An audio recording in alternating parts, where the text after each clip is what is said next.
1 second here. That's the scene we want. What's up, everybody? Welcome to the show today. A little extra special stream. I have a guest with me today, none other than LOTRO's executive producer, Severlin. Severlin, how you doing today, man? I'm doing great. What's up?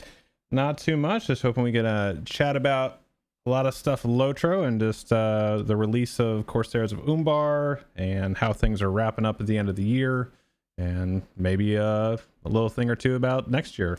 So they're saying you're quiet. I'll turn you up. There you go. Can you hear me now? Yeah, it should be good now. I saw you on the meter. Great. So for those of you who don't know Severlin, if you could give a little introduction and maybe a little bit about what you do at Standing Stone. Sure. So I'm the head of the Standing Stone Games. I'm also the executive producer of Lord of the Rings Online and Dungeons & Dragons Online. Well, I help Dungeons & Dragons Online. So yeah, I do all of that. I do all of the stuff that isn't fun anymore because I've kind of moved on past the fun stuff. So what would you actually say, like, what is the day in a life for an executive producer such as yourself? Like, what does that look like every day for you? So I work remote, but basically we go through at the beginning of the week. It's like all of the meetings about what we're going to accomplish in the next week. It's kind of our version of the sprint, although we do it week to week. And then we go through meetings about the direction of the game and what we're doing for the next X-Pack, and what we're doing for the next update, and what we're doing for the next year, and what we're doing for the next 2 years. And we're constantly refining that. And then we have meetings that are with engineering and with art and with marketing. And so I basically go through all of those and spend that time, watching, seeing how we're doing day to day and all of that fun stuff. So would your role be similar to that of, like, in other studios, we oftentimes hear of like a creative director. Do you end up kind of filling those shoes as well for games? I think creative director is a little bit, I'm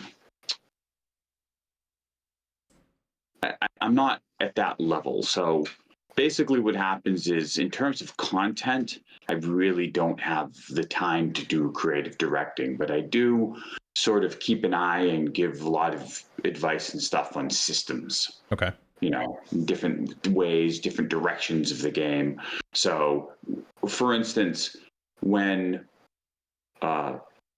Chris, who's a Tolkien scholar, does story time and talks about whatever we're working on next, I'll be in on that because I'll hear like this wonderful explanation of a new area and all the things that are happening and the different ways that we can evoke Tolkien there. So that's fantastic.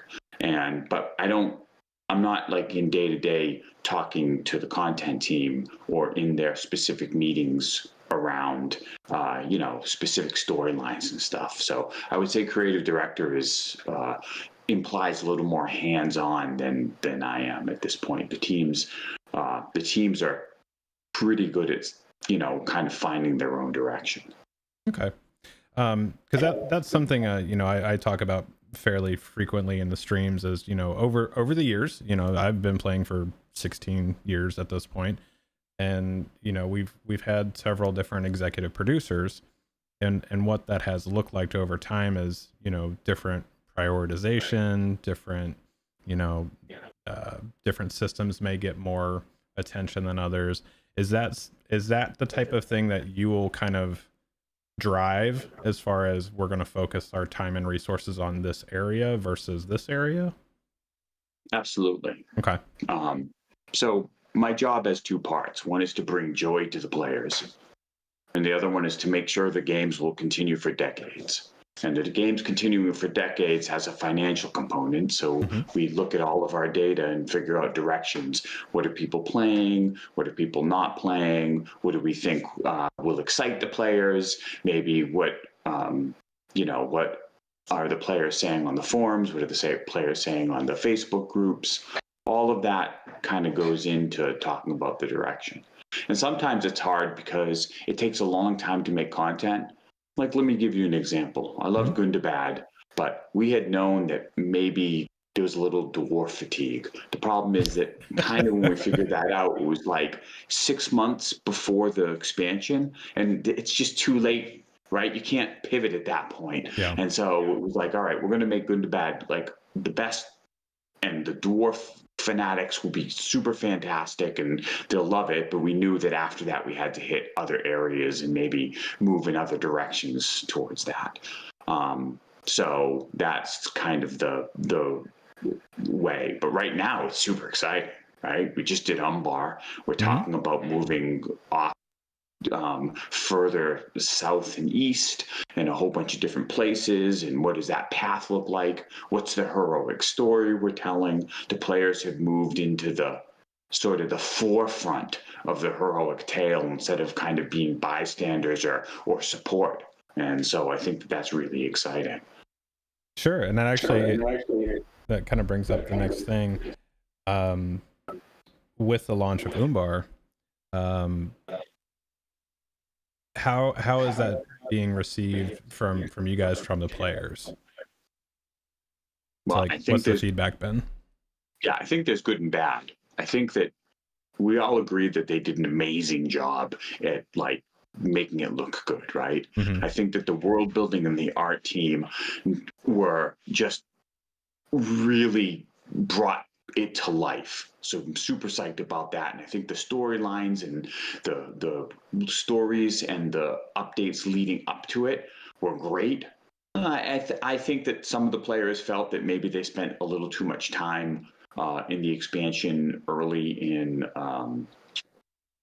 the early zones, and they really wanted to hit the city. But so I think that the things we're hearing were, okay, it came out and there wasn't enough endgame, which we agree with. The second wave came out, now the crafting has come out, and now we have to deliver the instances and raids as the full package. So there's still a lot to do on that in terms of how that was. Okay. I'm getting a little feedback on the mic again.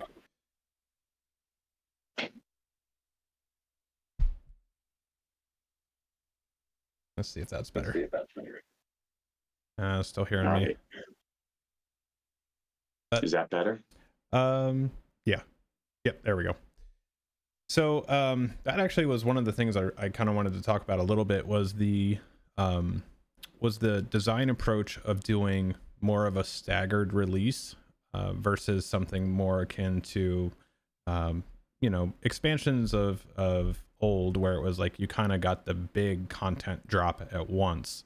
What's the philosophy there with doing more of a staggered release now? So do you want to know the truth? Give you a little background into the industry? Sure. So Blizzard opened a Boston studio, and it turns out that there's a whole bunch of X-Turbine people working there. And so it's very that's a very interesting opportunity, and they poached a couple people, and so some of the stuff got kind of moved out, and I'm really psyched about the new story and content people that we have. But some of them are getting trained up, and so the reality of the business is that when the stuff happens behind the scenes that interrupts, right? You basically, some of the stuff had to get pushed because of that. On the other hand, our big storytellers are super excited about the future. Our world is great, our systems are great, and we have some really exciting and people who their writing so far has been great. But unfortunately, it's just a reality of the business that sometimes I would have loved the last update to be part of the expansion. That was the plan all along. Oh, okay. Yeah, and I think that's what people kind of look for, is like, what's the goal? What is the plan? I think last year when you did instead of really doing the producer's letter, you did more of the roadmap. I think that was fantastic. I think that gives a lot of I don't want to say it like cements it more, but it makes it a little bit more tangible for us as players, seeing like this is kind of the the route that we're going to go and when we can sort of expect to see things. I think with the way that Umbar was delivered, which to your point, landscape world builders, I don't think that team has ever really missed, to be perfectly honest. Like they always deliver on the world. The world always feels great. It looks great. I think as far as the capital city of Umbar, I think a lot of players, myself included, have felt it's a little akin to Minas Tirith, as far as there's just so many assets to make it look beautiful that we're kind of hurt on the performance side of it, and that can kind of take away from it, sadly. But overall, yeah, they absolutely deliver on the world building. They're fantastic. I believe I agree with you. I think that on our test servers it was a little better, and then once it hit live, there was a little bit of, it was a little choppy for some people. Some on the server side, some on the client side, and we're working on that. One of the things that we're working on is right now our client now is 64-bit, but our servers is still 32-bit. Yep. And now that we have the 64-bit technology done, we have to deploy it. And once we deploy it, we'll be able to have all of the instance data locked in memory, which it isn't now. So one of the things that we're looking at on lag is instance loading is taking a long time. And part of that is because there are times when, you're basically pulling in stuff from disk.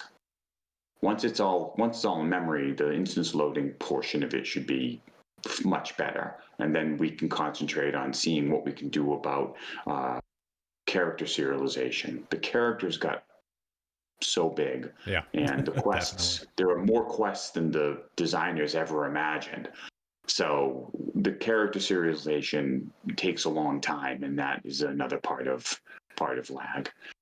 However, as we look at kind of the lag charts, one of the things is that the lag is better, and this is, for instance, yes, there's performance. We're always going to be looking at performance, but this is like the third worst complaint instead of the first complaint for this expansion, which sounds terrible, but like I'll take every win we can do it. Sure, absolutely.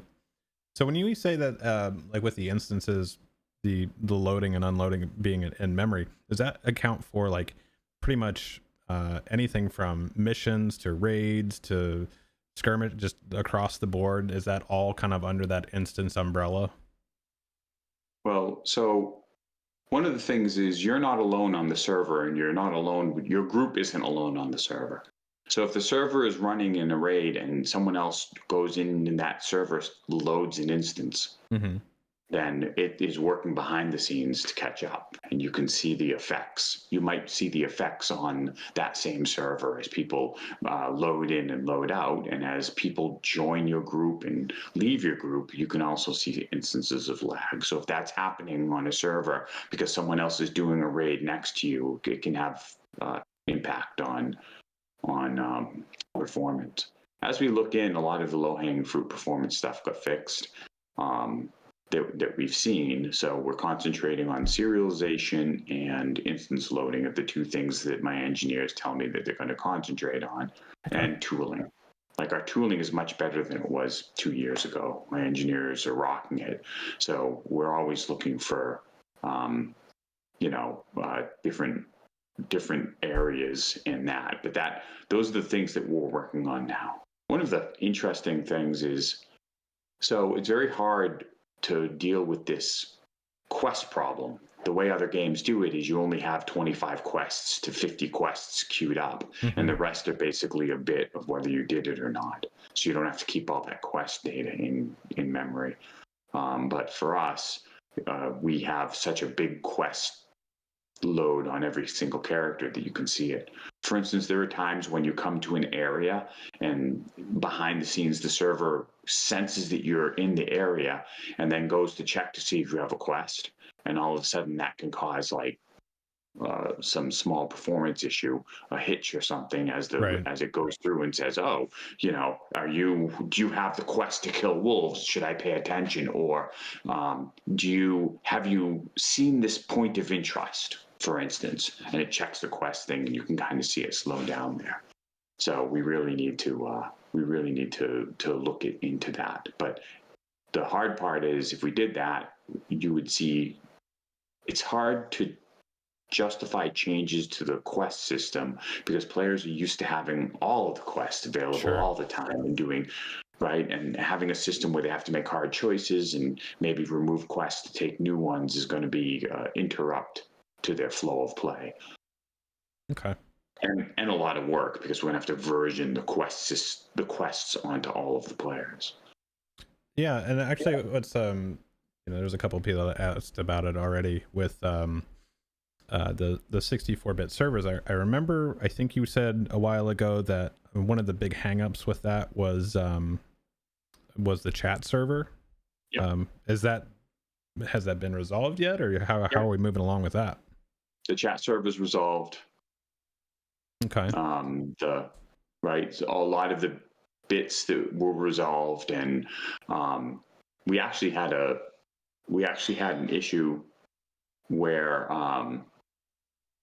the checking in of the 64-bit code, even though we hadn't activated or built it under 64-bit, caused some problems on Belagar, and they had like a day of really bad stuff until we figured out what was going on and adjusted the settings and then restarted them, and they seem to have been better behaved. The servers, not the players.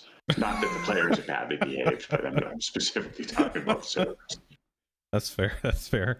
Because was that kind of like I don't want to say the holdup, but was that kind of what was preventing some other work being done as far as like the two-factor and the launcher and all that kind of stuff? Because you needed that in place for those other things to take place? Not exactly. So, I mean, one of the problems is the conversion to 64-bit and all of the subsystems of a whole MMO is tough. And then, like, once it became available and we started going through it internally and finding these issues and testing it, it just was too close to Umbar. Like, you can't make that much of a change at the end of the year because, if it caused problems for Umbar or it caused problems right before the holidays and the players were having issues. So that is something for the new year. Okay. The main thing that held back authentication is the store. The launcher has to follow the new store. And once two-factor authentication happens, it also has to go to the forums. And we had old forums that wouldn't take it, so we upgraded the forums. So there's all of these old systems that two-factor authentication touches. So for that to happen, the store needed to get upgraded, and the forums needed to get upgraded, and the launcher needs to get upgraded. And then we have two-factor authentication that's like 90% done in the background waiting so that we can put it into all of these. And so we're still working and moving towards a new launcher currently in terms of that. And it's just, believe me, as an executive producer, when you're trying to get stuff out and the technology is backed up and you're just like, oh, what is it now? And like, you know what, we can't do this because it's not in the launcher. And you're like, oh, we need two-factor authentication to get in. Right. And so, yeah, like I hear all the players on that. So that is definitely something that we're working on. Okay. That's definitely good to hear. And I know like there was what was it, a month or two ago at this point when the kind of news came out that you weren't going to be able to do the big refresh that you wanted to do because it was going to be cost prohibitive. But we had talked about things like the 4K and the UI upgrades and that stuff. And you had mentioned that you were going to do things kind of in pieces, kind of as you could fit them in and whatnot. What is that currently looking like today as far as like what's on your priority list as far as those bigger projects like that? Oh, so the 4K is being organized right now. Mm-hmm. That will basically be our UI kind of. The biggest problem with 4K is that the UI gets too small. So Right. we need to basically change that. Now, the interesting thing about LOTRO is a lot of the UI can already be moved. So it's not really an issue for the many of the UI elements, but it is for the panels. Mm-hmm. A So lot of the scaling. panels just open up, and your character sheet, for instance, is really, really small. Mm-hmm. So we are working on that. We worked on trying to get the map to open not as full screen for a bit. So that has been happening. And this year we want to try to get in. So we redid the humans, and we want to do elves next, I think. Okay. So the remaster on avatars will be elves this year. I think they're actually in, because we kind of redid them for when we did high elves. I think they're maybe in better shape than someone like dwarves, but so we want to move through that, and then we want to get some of these areas able to be resized, and that's kind of what we're moving engineering resources onto now. Okay, that sounds good. So like the stuff with, like I said, you're going to do it in like in pieces, kind of. Is that something you foresee for next year? Not like that's kind of like a plan, or obviously it happens when it happens type of a situation, but is that something you can kind of see for next year, or is that further out? So our plan is that unless something weird happens, or it is currently in our time, sort of our chart, to get elves next year. Okay. And to get some of the 4K stuff next year as well. So hopefully we'll be able to provide that to the players. The other thing is, one of the cool things that we're working on is when you go to 4K, sometimes there's technology that downgrades stuff at a distance. And that also doesn't play as well on 4K. And so we're working on fixing that so that some of the graphics are higher fidelity when that happens, and it's a little more intelligent on when it does that. Is that kind of like the stuff that what you refer to it as like distant imposters and stuff like that, and when things transition from what's that term for it? Basically, like when it's the poster board version of it versus the real thing, and when things pop into frame, all of that kind of stuff. Is that what you're referring to, or something different? So there's two different things. It's not really poster board. Poster board would be something that there are areas the players can't go, and so you have backdrops that look 3D, but they're actually not. We're cheating. This is more actual 3D objects that get drawn at a lower fidelity as they're at a distance in order to save frame rate. So there are two different technologies, but yeah, you get the idea. Okay, cool. So kind of to sum that all up too into the next topic. So on Cord's last stream, he had talked about the timeout in San Diego at daybreak. Yeah. I assume you were there as well then?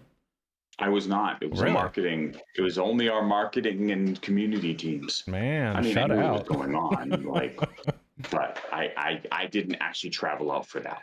Okay. Let's see if you had any insight from that or what you took away from it, but all right. But it did seem like the what you had heard from Cord then, everything went pretty well, or is there anything that you took away from maybe him reporting back to you a little bit? Sure. Both him and Wes, who were super psyched. Like, Cordovan seemed very refreshed. He has some good ideas. Because one of the things we do want to do is we want to not only share more with the players, and I hear you about the roadmap, where we'll be working on one. I expect us to get a roadmap out in January-ish timeframe. But other ways of spreading the word and getting word out from LOTRO, both communicating with the players and just if Twitch and Facebook aren't as effective, then maybe we can create small bits of action or scenes on reels or TikTok or all of those things. Like, how can we get the word out, and how can we continue communicating with the players? Sure, leverage those newer platforms and whatnot. Absolutely. Yeah. There was something that he mentioned that I had talked to the Torben from Daybreak Community Manager. Yep. I talked to him while I was out at TwitchCon, which was actually really cool. And we were kind of talking about some of the things that they were looking at doing. And I myself, as a creator, am pretty cool. Or yeah, I'm pretty cool. Wow. What he was talking about sounded pretty cool, because it was going to allow us to potentially work with you guys more and do more things together, and that's always great. But there's stuff like that I can't talk about, that you can't talk about, which I'm excited for. So anybody that's watching, I think it will be a treat going forward for people that are making videos, that are making podcasts, that are streaming and things like that. I think it's going to be pretty cool. So but yeah, anytime we get to do stuff with you guys, I think it's pretty cool. And I know it takes a lot of time and energy that you guys don't necessarily have, because you're already stretched and doing a lot of work. So definitely want to say I appreciate you coming on, especially, you guys go on break here pretty soon, don't you? And then are you pretty much done with the rest of the year, unless it's like break fix stuff? Yes, although the content people are busy working on content, right? Like, we have instances right around the corner and a raid right after that. So that's what it's working with. Okay. Is my mic just messed up? I think periodically it just starts picking up me from whatever your sound is. If I start talking louder, it'll pick it up.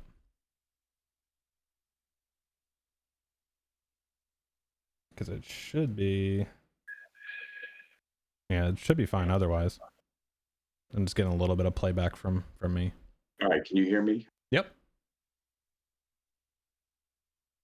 See if that helps. Okay. But yeah, so that all sounds great. I'm really excited for 24 from a content creator perspective, from the content that you guys are looking at putting out. I do really want to see what you guys end up doing with the instance cluster and the raid, especially with how well the story was done with Umbar, and really getting into the Kindred of the Coin and seeing how that all plays out. That's going to be fun. I'm really excited for that one. Yeah, so the interesting things about Kindred of the Coin is, one of our goals was to really focus on characters rather than just Umbar. Like, the star of Umbar is not necessarily Umbar itself, characters that you meet there, and the people behind the scenes that are the power brokers and such. And Right. so concentrating on that should be super cool, and will continue.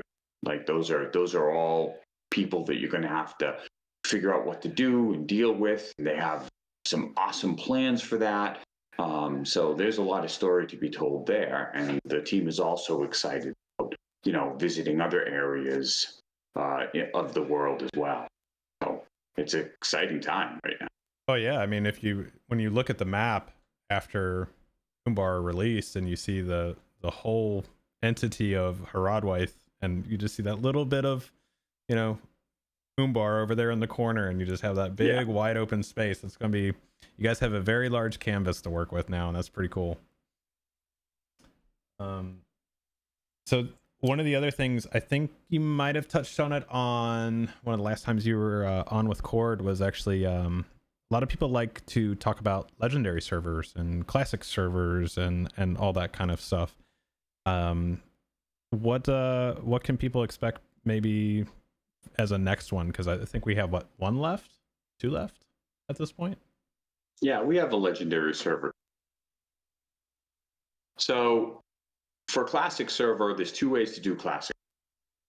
There's, you actually go back in time to code base and then bring it up. We can't do that because it would also mean abandoning a lot of tech. And it would going back in time and trying to recreate servers from ancient times would be difficult. We could do it, but we'd lose a lot of technology, a lot of the tools behind there. So we can't do that. Like I've looked at. Okay. The other way of doing it is how other games have done it, and that's take your current technology and recreate painstakingly the old stuff. That also is do, but I don't think that is something that we would do for LOTRO, because unlike a lot of other games, the early areas are fairly intact. Mm-hmm. It's not like we have massively changed all of those up.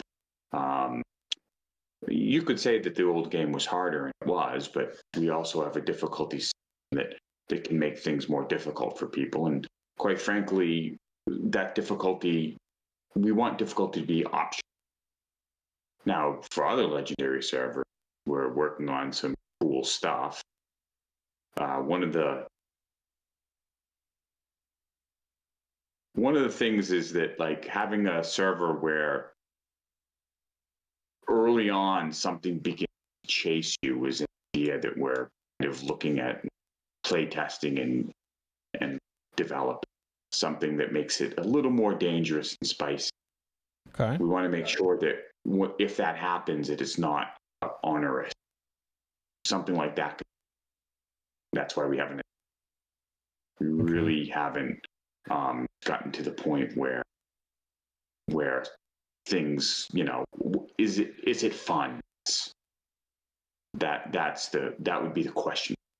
I'm starting to lose you a little bit on some of what you're saying. It's I don't know if you changed your sensitivity. It's cutting off a little bit. Is that better? We'll see. Go ahead. Go ahead. Anyway, but we are looking at legendary servers. So yeah, that would be something that you will probably see this year. Okay. I mean, I wouldn't be opposed to a hardcore, server if you're just as it is, just with a hardcore setting. Let's have it, man. Let's go for it. People tell me all the time I need to delete my champion, so that's their opportunity. If you do hardcore on the, if we did hardcore, I don't know that we would do a new server. Yeah, we might have a checkbox. Okay, where, hey, I'm down with that. You start with the thing, and people can try to keep you alive, and then you would maybe, rather than having people start on a new server, and just modify how people can trade with you, so you can't just be pumped up with gear. So that might be a better option for hardcore. That was something we talked about. Would that be something like how you did with the difficulty settings? Maybe like a quest giver, like, hey, this is going to be your encounters in this world are going to be extremely difficult and have severe consequences should you fail. That type of thing. And then it does I think the hardcore would have to be. I think that's fine for the difficulty setting, but for hardcore, it might have to be a checkbox in the UI. Okay. Which is more difficult to do and takes more engineering, but would it maybe be done hardcore later in the game? Yeah. Unless we could do it somewhere in the tutorial where you can't get back to it. I was gonna say maybe if it's even in character creation, kind of like where you select your starting point now. If you had that a hardcore starting point, basically when you create that character, it flags it a certain way, and then it just is what it is at that point. It could be interesting. So I also remember from one of your first chats in 2023, you guys talked about that 23 was going to be a very ambitious year with the amount of stuff that you had planned and wanted to do. How do you personally feel that you did with that? How did you end out the year? Honestly, I would have liked to have more in the summer. For Yeah. various reasons, the summer slowed down, and then I thought that Umbar was fantastic, and that the world building and kind of storytelling in Umbar picked up again. So this year should be better paced. Yeah, it was something Cord had mentioned from his from the Daybreak meeting, was that he feels like 24 should actually be pretty smooth. And then so yeah, I'm wondering if that kind of means more like more streamlined, steady releases, more consistent, or if it's just larger, or what that might entail. So I think that for 2023, the team, everyone on the team worked hard. They're super talented, and the stuff they delivered was great. I think that it was a planning issue. Probably, I will say that I could have helped the team plan the mid-year better on that, and that was a failing on my part, because the team is dedicated. They worked really hard. Nobody was not pulling their weight. It's just, I think that some of the stuff came early and late, and then in the summer, some of the people had swapped off to Umbar already, and I think that we could have made better decisions on that content from a leadership standpoint. I think that the team did fantastic in 2023. I think, as you know, me as a leader could have did better planning to help that mid year, and that's on me. And I think that since we're already deeper into planning for 2024 than we were 2023, and we've been working hard to solve those problems and bolster our planning. I think 2024 is going to be much better in terms of how the content rolls out, and there won't be dead spots. There'll be something for people all over the place. Okay. As far as 2024 goes, I know we're still in 23 here, and we're still right in the thick of our Corsairs of Umbar release and whatnot, and we've got some other stuff coming still. Is there anything as far as Lord of the Rings Online goes that you can talk about that you are particularly excited for, like that you just can't wait for it to get there? For 2023? Well, just 2024. Just generally speaking. The legendary servers, I think, will be super cool. I'm excited about those. We're talking about whether it's possible to have. All right, here's your big news. All right. Flash, right? We're talking whether it's possible to have one of them actually in our Amsterdam. Whether that is possible, and whether that will be performant, which means all our European players will have a much better ping because they'll have a server near them. That I'm sure people are super excited to potentially hear that. We just have to. Yeah, it's just there's a whole bunch of stuff that we have to solve in terms of like latency between the servers and the data center that we need to do that. Sure. But with a new server, there may be able to be things to be solved that we can't do with our current servers. So that's a might. Sure. But like that's kind of what we're looking at. If we can pull that off, I'll be super excited. So that will be good. Obviously, we're working. I don't want to start talking about the story for next year, end of year, and for ongoing. The instances will happen. We have some cool stuff. So yeah, that is probably the thing that's on my mind right now, is making our legendary servers as cool as possible, and maybe help out our EU people. We love our EU people, and they've been very good about supporting us. So we want to do cool stuff. Hey, I wouldn't be terribly opposed. We did the Bombadil server, the Tournament of the Twins. I wouldn't be terribly opposed to bring something like that back, but not be the deed race again.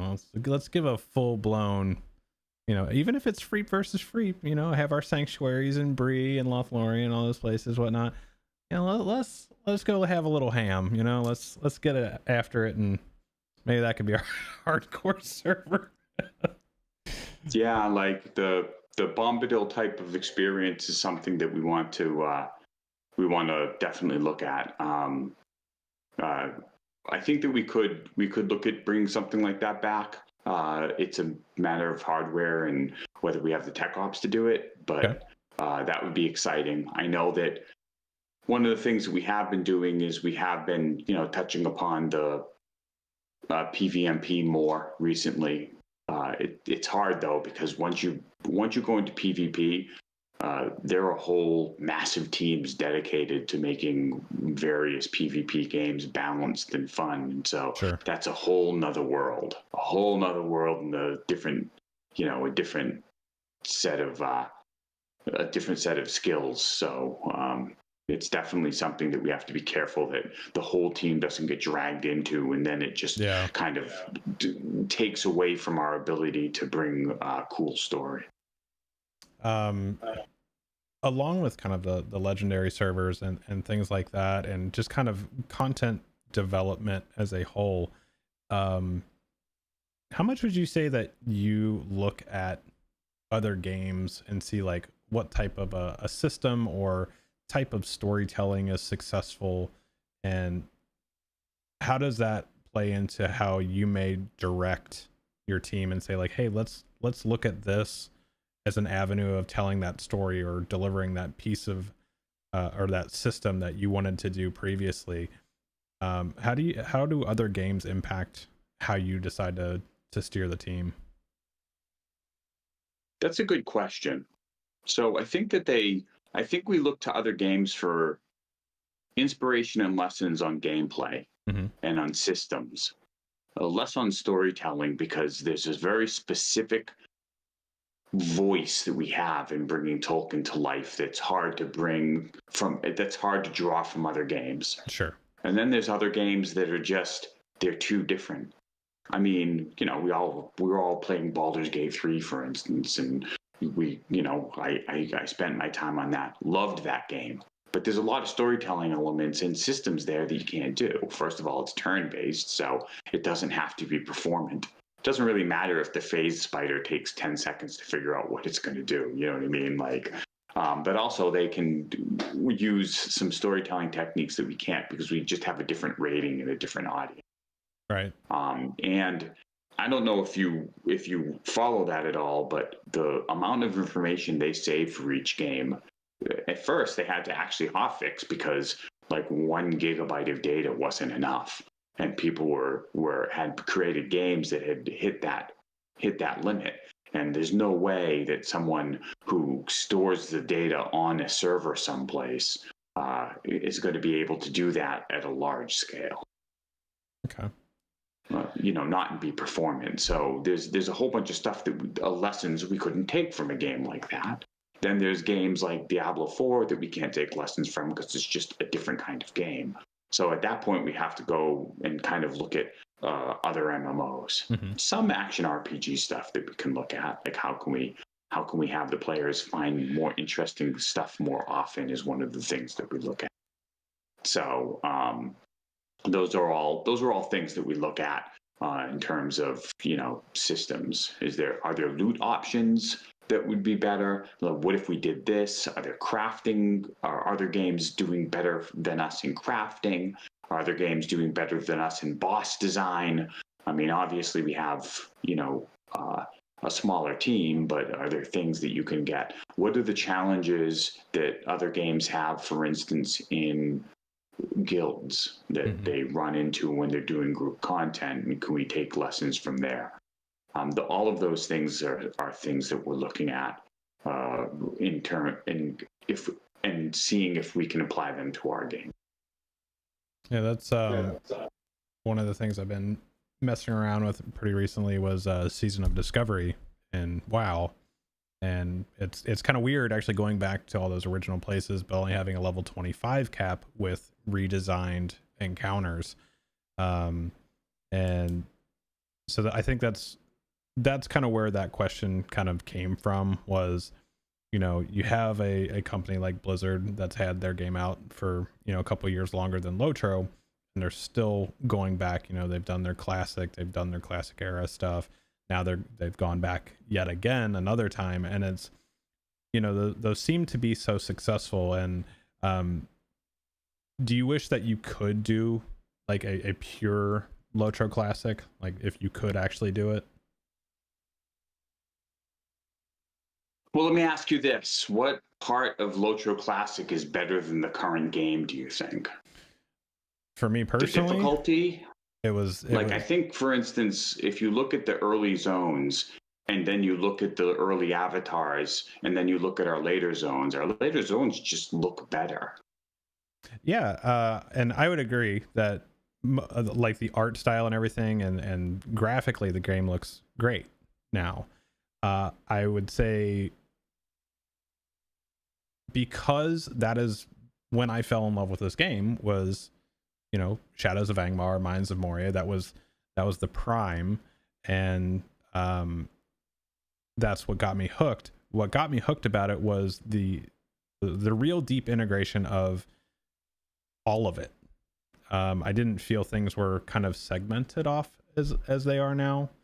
And what I mean by that is, if you were doing the landscape and that led into the story, and the story intertwined with the raid and things like that, and we do that pretty well now. But I think with the design of the raid, I think multi-boss raids are just more fun. Like, it's spending more time on it. I want to spend more time in the game, not in systems and menus, if that makes sense. Like, having to do, you know, like when we had big battles and stuff like that, and looking at, okay, I need to do this thing to get this reward, and I need to get platinum on this, and then go to this part of the map. And I think I want to play the game, is kind of where that comes from. And I think the early stages of the game felt more of that, where it was, I'm just playing the game and I'm not looking at panels and all that kind of stuff. But yeah, the difficulty, you do have an addressed response for that, which is the difficulty settings with the quests that you can to do that. I think what the other part for me was PvP back then was supplemental to what I was doing, because there was at the time there was gear that you could use that was actually in a good spot. And I know there's some definite design preferences of keeping those separate, because you don't want people to go out in PvP, have this gear that they can use that sets them apart in a raid, and vice versa. You don't want people to go out in like full raid gear and be able to just stomp on people in the Ettenmoors, because that's not what they like to do. So I think that's a lot of it. Is just, it was simpler and harder. So I think that's what it is for me anyway. There's a lot here, and there's a lot happening in Twitch chat as well. Yeah, sure. For me to talk about. So there are a couple of things.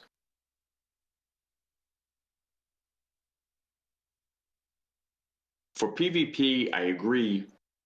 It's a matter of team size, right? Like, how many systems people can I put on PvP and do it?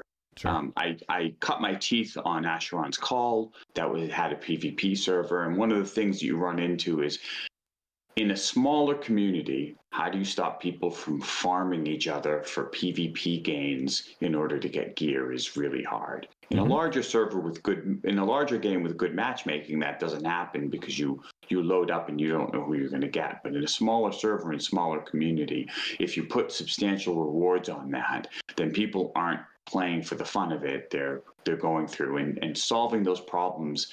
It can be done. Obviously, there are a lot of good PvP games out there, but it's not it's not an easy task. And even the bigger games have bots and stuff that just kind of hang out in the PvP zones in order to get and kind of drag everyone's fun.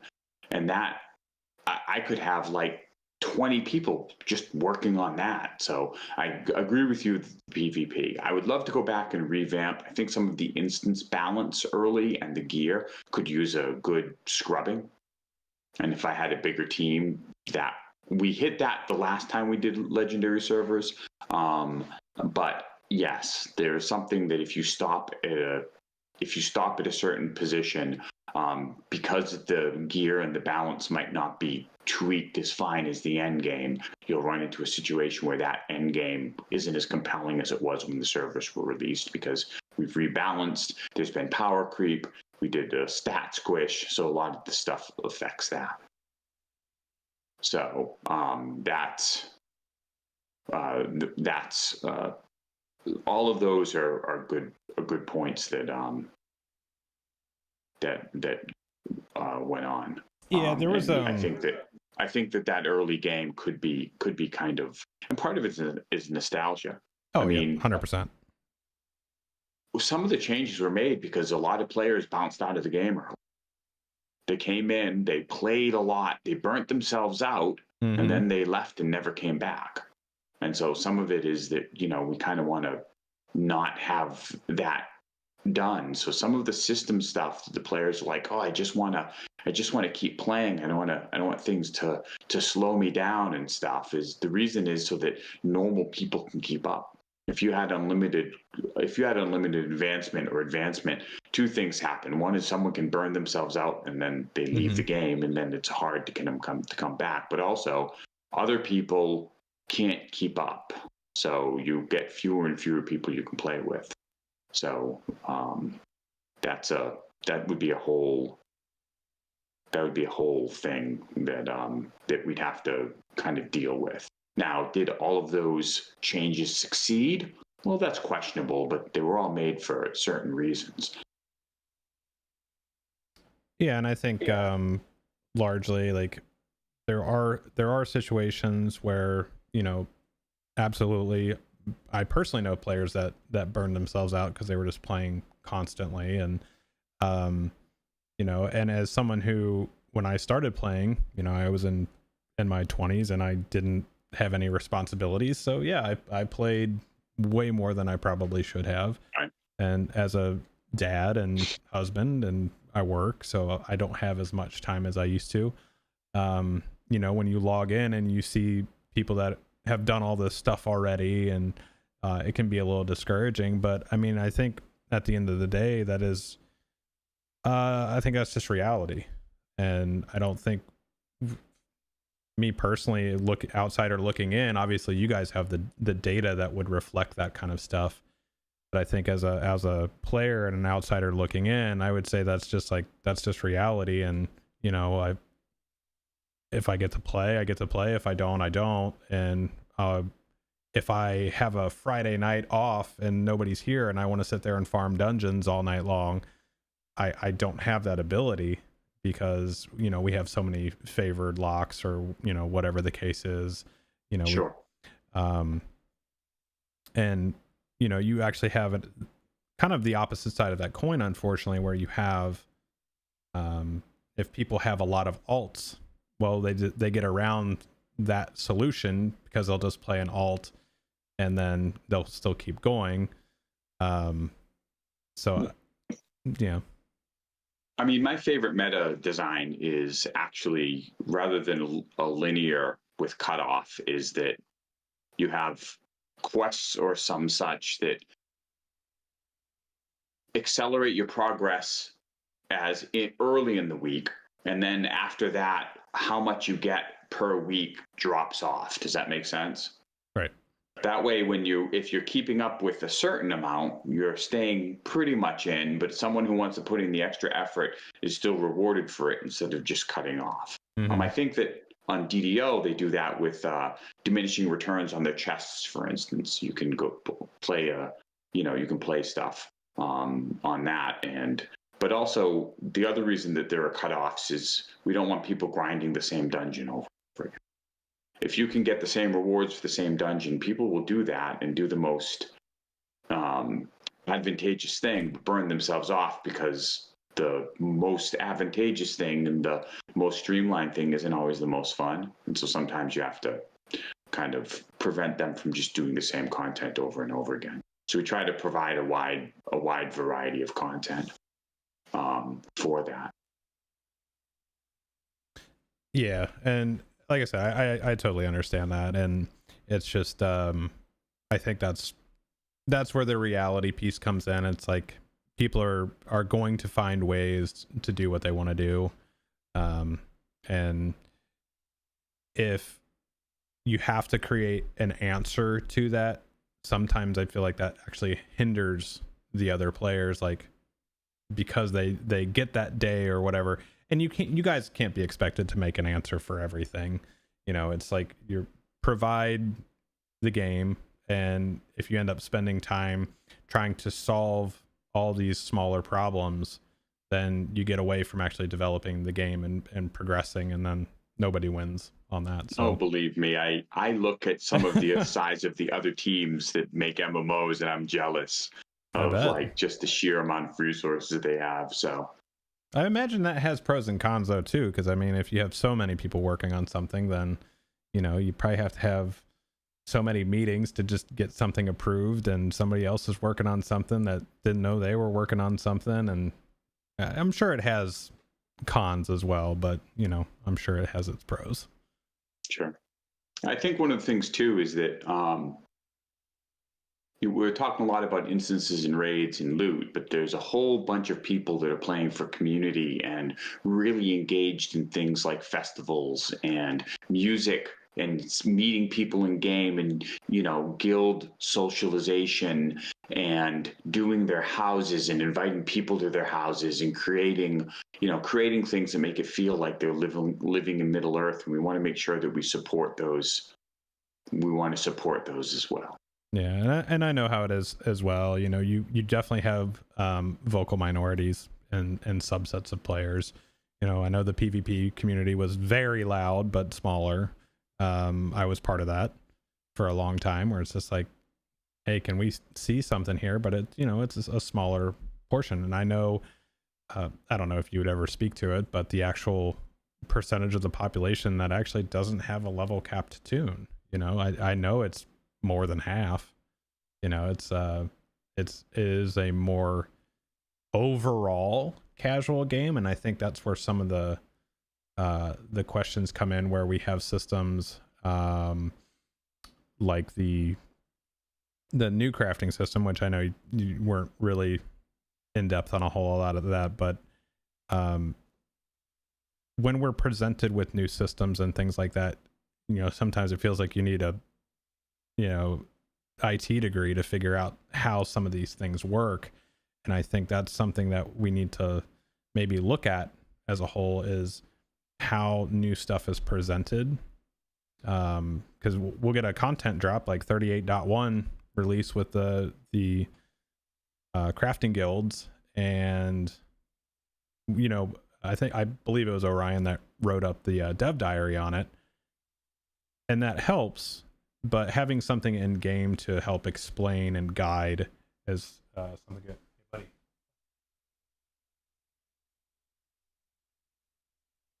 buddy. A visitor. But I think that's something that maybe doing something as far as a little bit more polling with the community, and seeing like, what would you like to see? How would you like us to do this? I know from my side of things, just what I hear and what I'm presented with, it seems like a lot of assumptions. But and I don't want to say that in a negative way. It's like, because you guys want to keep things fresh and exciting, you know, and new, and you know, have a level of what's the word I'm looking for? Just, you know, when something is, I can't even think of the word right now. Just like let me offer this. Yeah, go ahead. When you have an engine that's 15, 16 years old and has had wave after wave of engineers, Some things that you want to implement are very, very hard when you would think they would be very, very easy. Sure. Right? And so sometimes some of the systems that you see, the way they're implemented is because mathematically the system designer kind of has an engagement model, but there's no way to do it in game. Right? It would require a lot of engineering because the systems don't support that. Okay. So what they do is they try to follow that as closely as they can with the systems that they're given.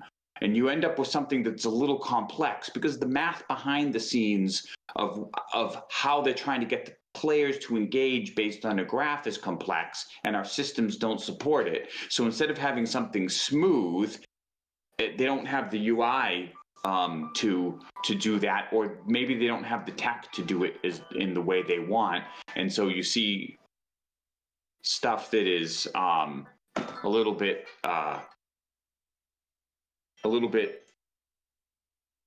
sorry, I have my phone on silent and I don't know why it went off. That's okay. That's okay. Is a little bit not the way they would have done it. Sure. Does that make sense? Yeah. Yeah. Now that I've lost my train of thought. That's okay. As I just panic. As I have my kid walk in here. You'll see them doing their best with the technology that we have. Right. Yeah.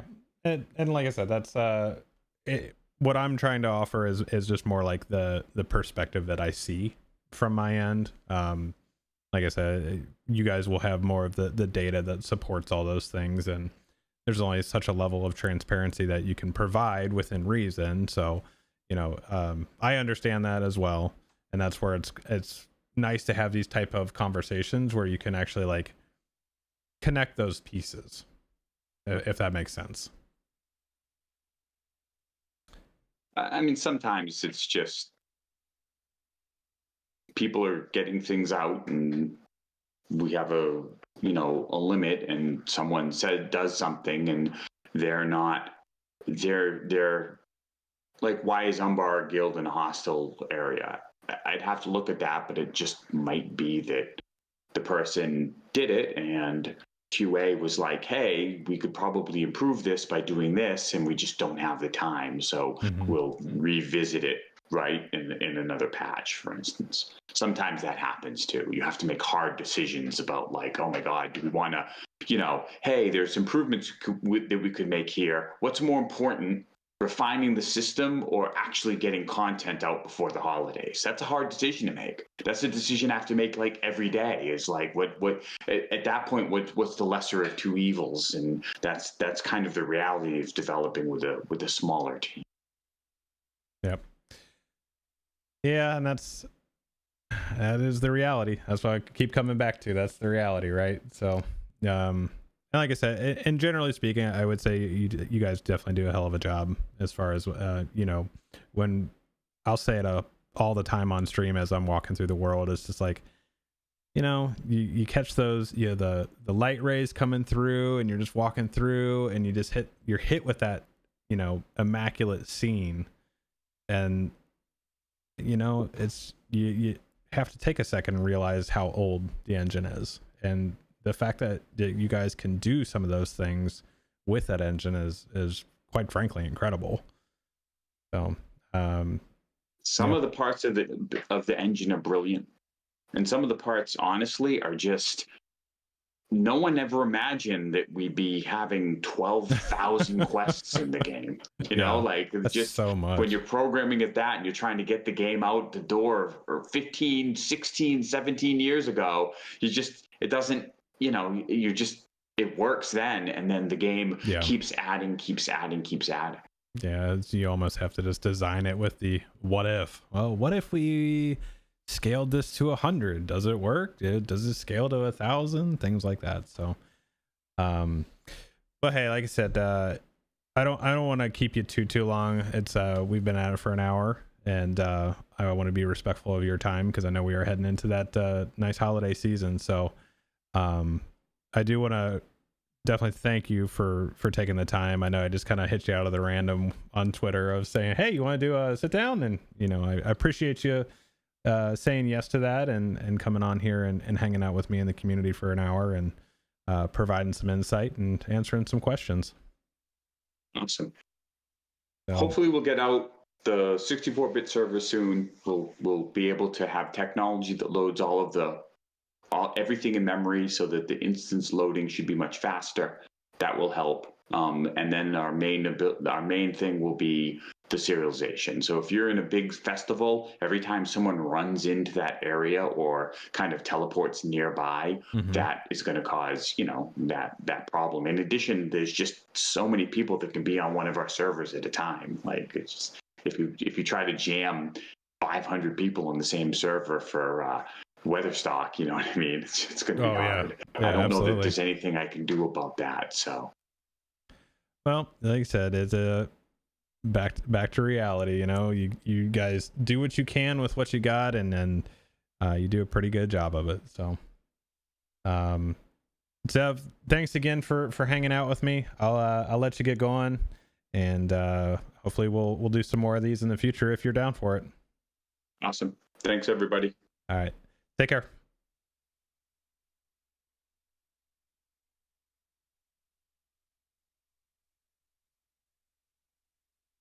All right. Give me 1 second here.